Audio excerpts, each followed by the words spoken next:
Cours de mathématiques algébriques, construction des nombres rationnels. Ce que l'on note généralement par l'ensemble grand Q. Donc on commence à construire, on dit que on note l'ensemble grand Q comme l'ensemble des couples d'entiers relatifs par les entiers relatifs différents de 0. Donc en fait, on construit le couple d'entiers relatifs dans Z croix Z moins 0. Et on rajoute à cet ensemble, un produit cartésien d'entiers relatifs avec deux lois internes et une relation d'équivalence. Alors les deux lois internes, c'est d'abord, non pas une addition, mais ce que l'on appelle une pseudo-addition. C'est-à-dire que si on se donne deux couples de rationnels, AB plus CD, eh ben, la pseudo-addition nous dit que AB plus CD est égal au couple, encore un couple, donc un nombre rationnel, dont sa première coordonnée est égale à AD plus CB, et sa deuxième coordonnée est égale à BD, B fois D.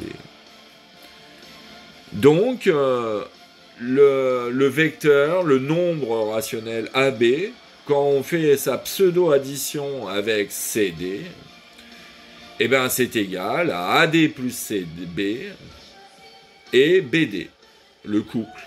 Bon.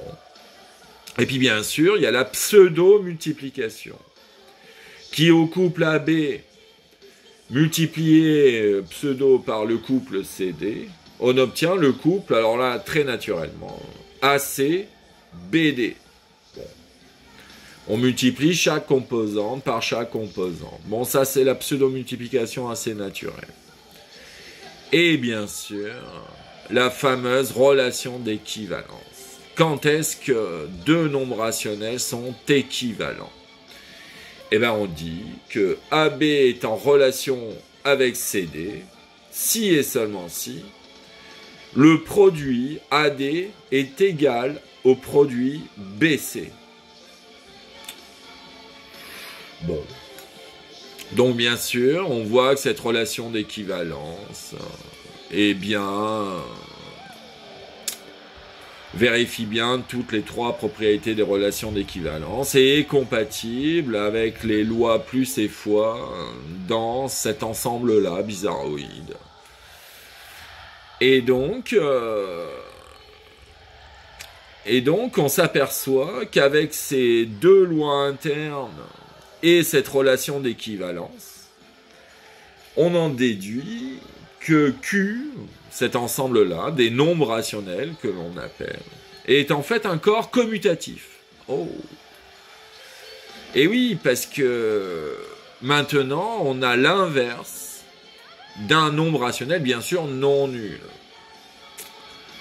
Donc, l'inverse du couple AB, eh ben, oh, surprise des surprises, c'est le couple BA.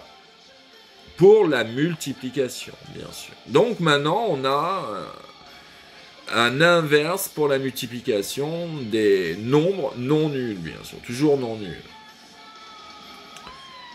Et pour finir, on sait aussi qu'il y a la relation d'ordre, bien entendu, que l'on avait définie sur les entiers relatifs, et ben elle se prolonge naturellement sur les nombres rationnels, sur ce corps commutatif, où on dit que x, un nombre rationnel, et y, x est plus petit ou égal à y, si et seulement si la différence y moins x appartient à q+.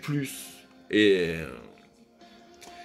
parce que de même, grâce aux classes d'équivalence, on peut définir Q+, Q-, les Q qui sont positifs, les Q qui sont négatifs, par classe d'équivalence. Et donc, on en déduit la relation d'ordre, que X est plus petit que Y, si, et seulement si, la différence Y moins X et encore un nombre rationnel, mais positif. Et bien sûr aussi, la propriété fondamentale aussi de Q, qui est très utile pour de nombreux calculs algébriques, c'est bien sûr la propriété d'être archimédien. C'est-à-dire la propriété d'être archimédien, c'est-à-dire si on se donne un couple de nombres positifs, donc AB par exemple, si on se donne donc 0 plus petit que A plus petit que B par exemple, si on se donne un couple de nombres strictement positifs, A et B, bon, l'un est forcément plus petit que l'autre, parce qu'on peut démontrer aussi que Q est un corps totalement ordonné, c'est-à-dire que dès qu'on prend deux éléments de Q, on peut toujours trouver que soit X est plus petit ou égal à Y, soit l'inverse, soit Y est plus petit ou égal à X. Donc la propriété d'être archimédien, c'est quoi?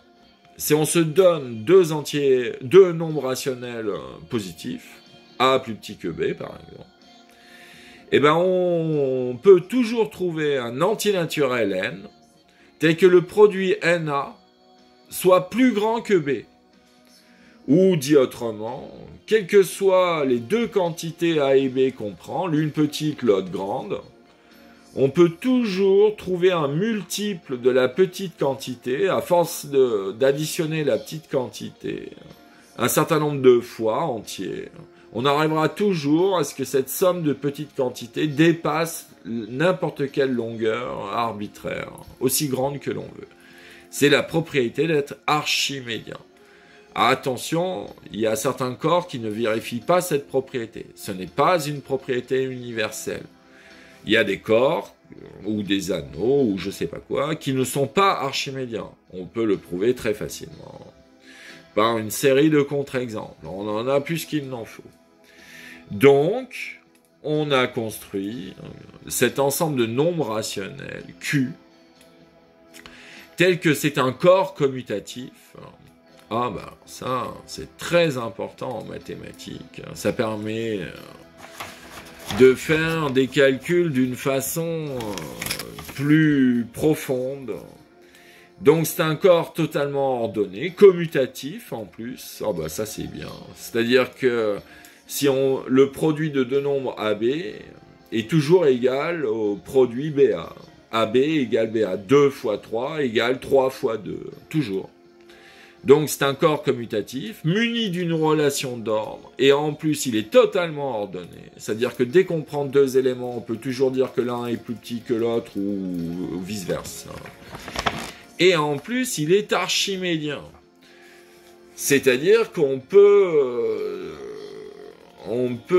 trouver des rapports entre n'importe quelle longueur, et les multiplier et trouver des positifs, des négatifs, des supérieurs, des inférieurs. La propriété archimédien est fondamentale pour plein de théorèmes mathématiques. On utilise beaucoup de fois cette propriété.